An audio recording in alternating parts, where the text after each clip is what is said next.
સુરત રાજપુર મધ્યસ્થ જેલ ખાતે ધોરણ 10 અને ધોરણ 12ના કુલ 21 કેદીઓને ફેબ્રુઆરી 2026માં શરૂ થઈ રહેલી બોર્ડની પરીક્ષા આપશે. જેલ દ્વારા જરૂરી પુસ્તકો અને સ્ટેશનરી પૂરી પાડવામાં આવી છે. પરીક્ષાલક્ષી તમામ તૈયારીઓ પૂર્ણ કરવામાં આવી છે.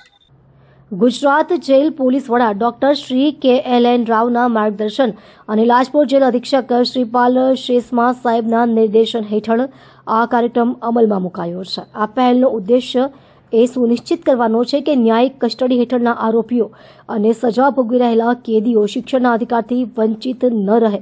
જેલમાં રહીને શિક્ષણ મેળવી તેઓ જેલ બહાર ઉજ્જવળ ભવિષ્ય અને કારકિર્દી ઘડી શકે તે દિશામાં આ પ્રયાસ સીમા ચિહ્નરૂપ છે.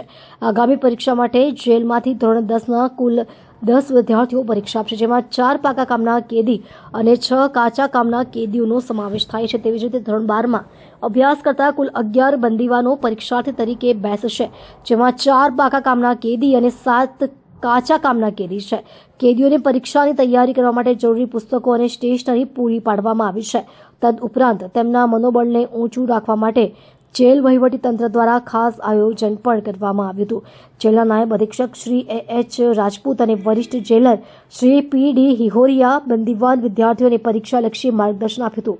આ દરમિયાન તેમણે પરીક્ષાર્થીઓને ગુલાબનું પુષ્પ અને મીઠાઈ ખવડાવી તેમના ઉજ્જવળ ભવિષ્યની શુભેચ્છા પાઠવી હતી.